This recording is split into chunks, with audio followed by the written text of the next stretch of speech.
A contemporary opera and concert experience created by Nora Chipomire comes to the Emerson stage, showcasing the legend of Nahanda, a spirit medium revered by the Shona people of modern-day Zimbabwe. Nahanda is a movement-based theater performance that uses turntables, drums, and samples of field recordings for sounds. It's part political rally and part spiritual ritual. And we're joined today by Peter Van Heerden, a performer in Nahanda, and David House, Executive Director at Arts Emerson. David, how are you? You also have a new job with Emerson. What's that title? Special Advisor to the President on Arts and Strategy. Okay, congratulations. Thank you. So let's now talk about Nahanda. Arts Emerson is known for presenting contemporary, very provocative works. Tell us about the mission of the organization and the type of artists that you highlight. Yeah, Arts Emerson exists to actually bring together people across difference to celebrate our individual selves and our common humanity.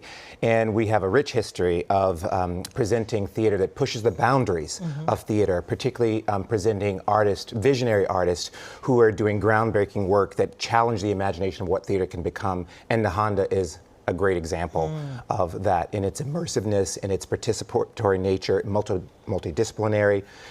Nora is really pushing the boundaries of opera and movement and dance and sound. All right, Peter, Nahanda is unlike anything we've seen before. As David just said, it was written as a 5-part, nearly 6-hour performance, and you are bringing a shorter version of it to the Emerson stage with the other performers. Tell us, who is Nahanda and what parts of her story are being told?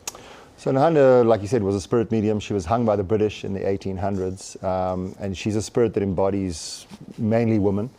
Or only women, they say. And the story goes that from the Shona people, that until sort of Nahanda's bones are brought back, there will still be unrest and unsettlement within the Zimbabwean culture and within the Shona people. So I think Nora's work and Nahanda is sort of a testament to that spirit and to that fight for freedom and to that fight for resilience, and that the fight will never end until we find peace, and the peace, the funny thing is, the peace we're bringing to Arts Emerson is no peace, no justice, no justice, no peace. So that's sort of the rally cry in this piece. It's called Manifestation, Manifest Thinking, and the piece is sort of really a rally cry where we ask, the public, the audience, and everybody to be complicit in the fight for freedom. Now, Peter, the show is about Nahanda. Yep. We've already explained she's a female organizer and a revolutionary, but we can't help notice that there were a lot of men on stage in this performance. Shed a little light on that piece of it. Look, I think, the embodiment of spirit, and spirit can move between people and between places, and I think, the power of the spirit can embody men as well as women. And I think Nora uses the spirit in many different guises in many different places. Like, all the performers are on stage. There's no particular one character. We're all in the piece from the beginning to the end for the full performance, embodying different characters and embodying different aspects of what Nahanda is as a spirit. So it's not about one individual person. It's about the spirit of Nahanda and the spirit of revolution. So, David, it's a very immersive and a participatory experience. Some of the audience is on the stage. How does that play into this performance? Well, what Nahanda and Nora's work really invites is she invites us to actually hold in one hand this colonial history, right, and its multifaceted complexity, and in the other hand, this notion of justice and freedom and a new Jerusalem, and what the project lives in the middle of that space, where she's inviting us to really think about thoughtfully around what that future looks like.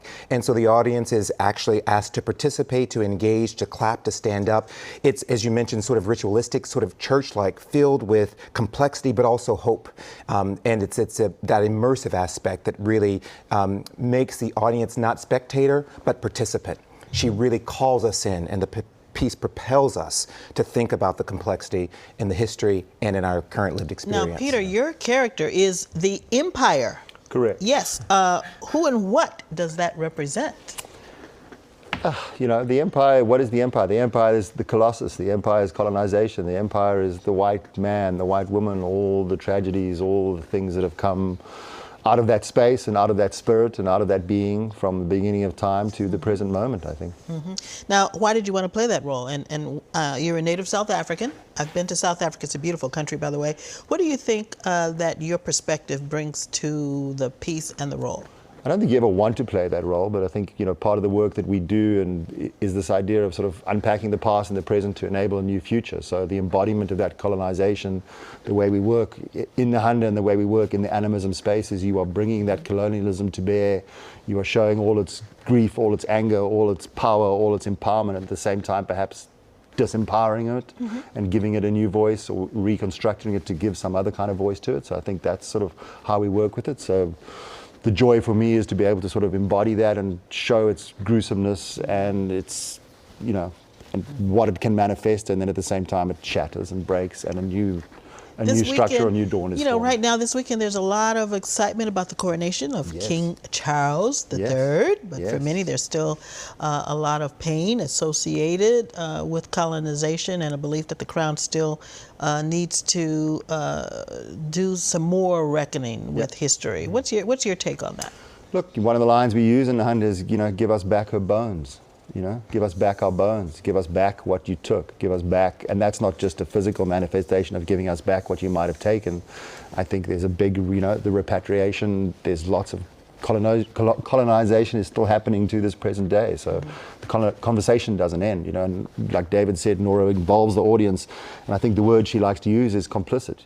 We are complicit in this work. We are complicit in this current tragedy. We are complicit in these manifestations of Nahanda and of the fact that those bones aren't there. And so how are you going to be part of this complicitness to change that conversation or It's to move very that forward? thought-provoking, Yeah. very thought-provoking. I look forward to seeing it. Yeah. David, thank you for being here. Thank you for having Congratulations us. on your new position. Thank you very Peter, much. thank you for being here. Thanks for having me. All right. Nahanda will be on stage May 17th through the 21st at the Emerson Paramount Center in Boston.